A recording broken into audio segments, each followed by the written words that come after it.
Untuk memenangkan Pilpres, kontestan juga harus memenuhi syarat menangguk suara sebanyak 20% di lebih dari setengah provinsi di Indonesia. Bagaimana kemudian peta suara antar wilayah? Mari kita simak grafis berikut ini. Elektabilitas provinsi padat penduduk versi Poll Tracking Institute di Sumatera Utara, Jokowi JK mendapatkan 47,7, ini sama dengan Prabowo Hatta berimbang. Di Sumatera Selatan 23,3, Prabowo Hatta unggul dengan 51,7. Di Lampung 51,7 untuk Jokowi JK dan 40 untuk Prabowo Hatta. Kemudian di Banten 48,9% untuk Jokowi JK dan Prabowo Hatta mendapatkan tipis unggul 50.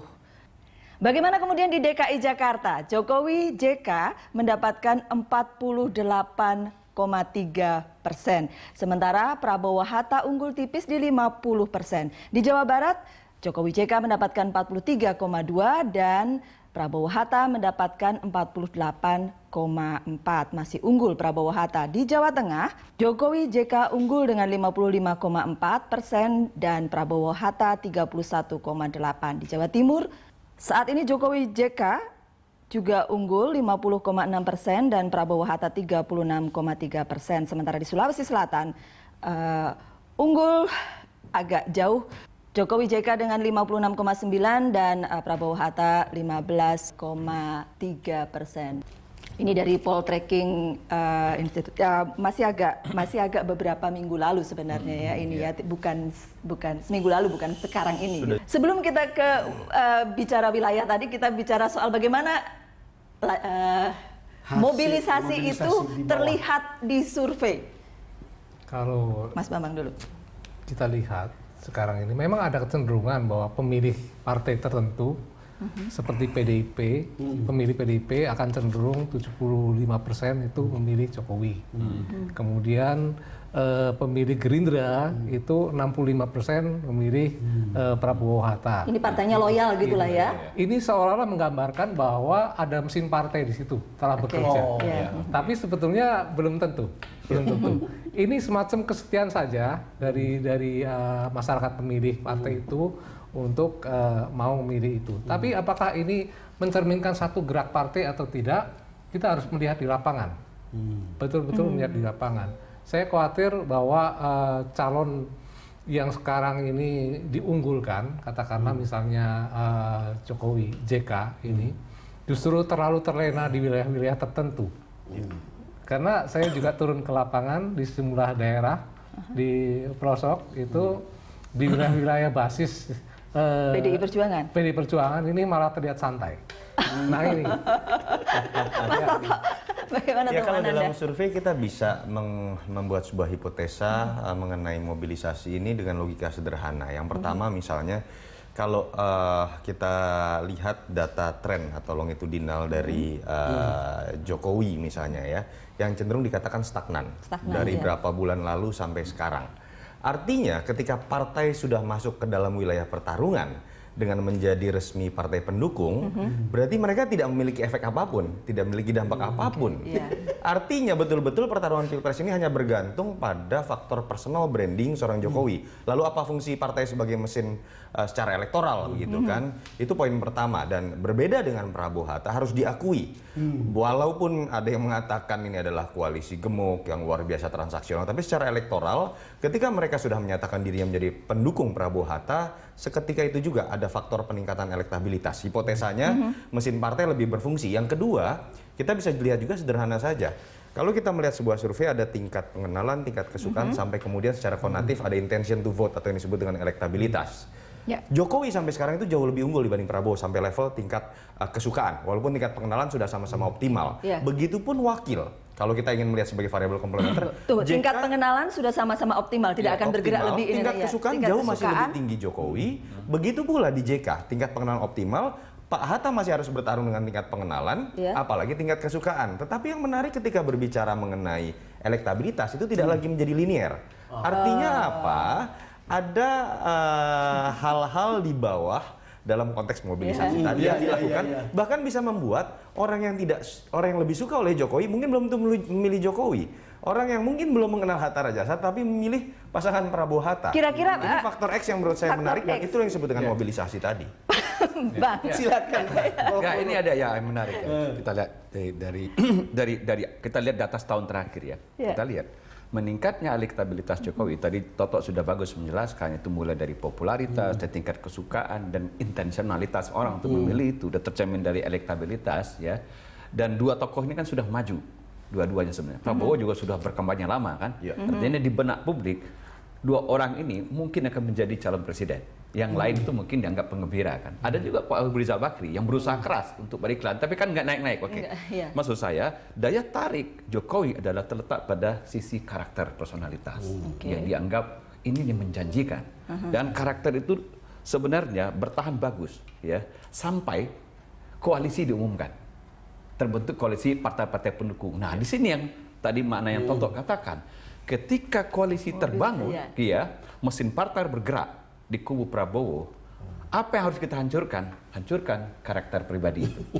Diserang di situ. Ini fakta. Saya berani bertahun katakan. Karena ini yang membuat Jokowi melambung kan. Nah, diserang karakter pribadi itu, ya. Jadi proses mendelegitimasi karakteristik personality dari seorang Jokowi yang dulu sebelum koalisi terbentuk, yang konsisten menyerang kan cuma Gerindra. Itu pun kalau kita kerucutkan cuma satu, Fadlizon yang konsisten menyerang. Nah, ketika terjadi ketika terjadi mesin koalisi itu, ini bergerak semua. Tetapi sasarannya tetap sama dan tinggal begitu Bang Don. Dan ini efektif menurut saya. Saya mendapat pencerahan dari penjelasan beliau ini, termasuk Mas Toto tadi soal tingkat kesukaan, lalu kemudian intensional. Masih belum menjawab pertanyaan saya. Kalau saya menyumbang, itu berarti saya suka. Saya inginkan itu. Tetapi ada juga bagian lain. Kalau saya menyumbang, saya sacrifice. Saya sacrifice. Saya tidak mungkin memberi sesuatu karena ini, gitu ya. Itu sukarela, ada sukarela, tapi itu juga ada unsur sacrifice di dalamnya. Yang saya selalu bertanya, itu di mana itu? Di survei, kembali lagi tadi itu gitu loh. Bahwa itu ada mobilisasi kayak begitu itu. Atau jangan-jangan yang kita tidak tahu adalah penyumbangnya itu juga orang yang sudah dalam posisi apapun, tetapi awal, itu bukan orang yang baru begitu. Begini, saya ingin melihat sesuatu yang lebih spesifik. Ada fenomena menarik ketika kita melihat stagnasi dari Jokowi dan kemudian ketika kita melihat kenaikan elektabilitas dari Prabowo Hatta ini dibedah secara demografis dari segmen mana, begitu ya. Yang menarik memang ternyata dari segmen perkotaan, kelas menengah, pendidikannya agak tinggi. Pertanyaannya kemudian adalah apakah betul bahwa orang-orang yang harusnya lebih rasional ini itu memang kemudian lebih suka terhadap Prabowo Hatta karena program Prabowo Hatta misalnya lebih rasional, atau misalnya latar belakangnya dianggap lebih bersih secara rasionalitas. Ya saya harus mengatakan ini hipotesa saya tidak mengklaim, tapi jelas dari si track record koalisi ini dan sosok Prabowo sendiri kan dianggap lebih bermasalah. Yang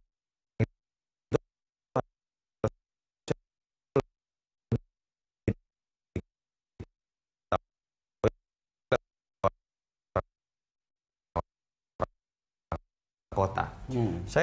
Tapi kemudian juga melihat ada hal-hal yang menarik. Apakah ketika kemudian masuk kepada visi misi dan track record, kita melihat Jokowi ini kan simbol perubahan ketika di Pilkada DKI. Bahkan slogan revolusi mental itu kan simbol perubahan secara ekstrim.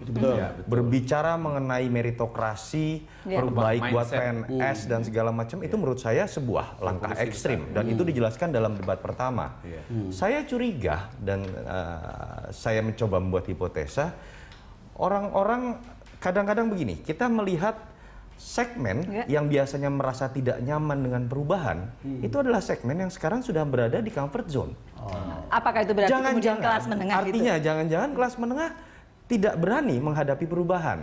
Jangan-jangan misalnya PNS yang jumlahnya luar biasa besar dengan keluarganya tidak nyaman mendengar istilah lelang jabatan. Ini saya mencoba membuka wacana dan menurut saya ini harus jadi sebuah rasionalisasi. Kita buka wacananya seperti apa. Berbeda dengan misalnya ada capres ya Prabowo di sini yang berani belak-belakan bicara mengenai transaksi dalam koalisinya, berbicara mengenai menjual Soeharto dan masa lalu bahkan dalam billboard-billboardnya. Itu kan comfort zone yang dijual. Ini menurut saya yang harus kita coba bedah. Litbang Kompas melihat kami itu menunjukkan bahwa memang kelompok yang sekarang sangat fragile itu kelompok justru menengah ke atas ya. pertentangannya paling keras antara pendukung Prabowo dan pendukung Jokowi. Sementara di level kelas bawah ini relatif sudah mantap pilihannya ya.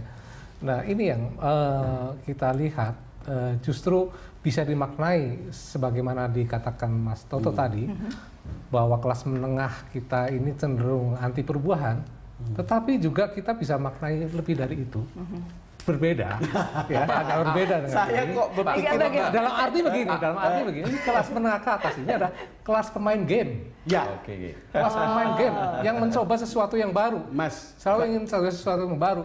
Ini yang salah satunya. kalau pertempurannya bisa kita amati lewat sosial media. Ya, itu saya kira Saya mungkin merasa jangan tuh memang pemain yang menginginkan sesuatu yang baru gitu. Ya. Saya kok menduga ini cuma seorang wartawan yang bisa melihat begitu. Agak unik untuk saya sebetulnya Mas Tok. Ini desa kota, menengah dan bawah. Kan itu kan berbagai hasil survei kan mengatakan begitu. Lalu kemudian usia yang di tengah-tengah kelas menengah itu, usia tengah itu dengan usia yang ada di atasnya maupun yang ada di bawahnya. Saya setuju, mungkin personality sangat berpengaruh sekarang ini untuk kemudian mempengaruhi pilihan orang gitu ya. Kalau menurut saya pada akhirnya nanti setelah semua visi misi program debat-debat ini dilakukan dengan keras, artinya kan itu bertukar pendapat kan. Pada akhirnya kita lihat nanti more or less akan sama, mirip-mirip, betul? Yang nanti membedakan dari dua orang ini adalah personality kan. Dalam pengertian ini mana orang yang baik, mana yang buruk, mana yang oke, mana yang enggak. Itu pada akhirnya pertarungannya nanti. Sampai dengan saat ini saya melihat memang seperti ditulis Bung Hamdan Muluk ini bahwa cukup banyak yang kena ilusi. Ada satu semacam ilusi untuk sesuatu yang baru gitu. Ilusi besar. Ini menyihir. Tapi pertanyaannya Mas Tok jawab. Ilusi untuk apa, lalu kemudian untuk mendapat sesuatu yang baru seperti apa? Loh, kalau menurut saya jelas dari bahasa komunikasi politik atau marketing gimmick yang coba ditonjolkan. Yang sangat berani masuk ke masalah substansi sebenarnya Jokowi. Makanya menurut saya itu kemudian beresiko kepada pemilih-pemilih tertentu yang sudah berada di comfort zone. Karena kemudian waduh, saya guru nggak bisa lagi jadi kepala sekolah karena nyogok. Mohon maaf, saya harus mengatakan seperti itu begitu ya. Kerjanya Saya tidak Atau bisa orang-orang jadi kota PNS. yang sudah terbiasa, saya kalau ditilang, saya sudah biasa nyogok polisi, ngerti caranya.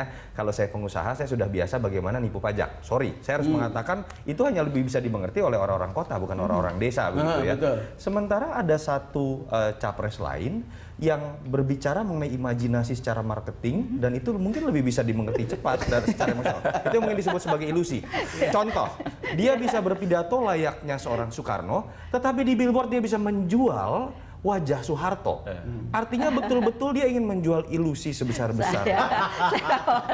Ya, ini saya berbicara fakta ya. Ini yang ada di billboard itu yang kita bisa lihat ketika seorang Prabowo berpidato, dan itulah ilusi yang secara marketing mungkin lebih cerdas. Artinya itu kalau membuat kemudian ya, pemilih lebih banyak tersihir. Itu yang kita sudah lihat. Artinya kemudian saya boleh bilang bahwa kalau kita debat ini berlangsung 1, 2, 3, 4, 5 kali, itu juga akan banyak pengaruhnya, begitu kah? Saya tidak mengatakan signifikan secara substansial. Debat adalah sebuah show karena dia ditayangkan oleh televisi. Unsur show-nya menurut saya lebih besar. Dan siapa yang bisa menciptakan ilusi? Jangan-jangan dia yang bisa lebih menarik perhatian. Jadi saya teringat pada Adiana Pitubulu ketika debat di Metro TV. Mungkin memang publik itu harus ngerti. Ada beda yang besar antara pandai omong besar dan pandai berbuat besar. Kalau begitu kita lanjut. Hasil survei kita menunjukkan kan kita bagi dua.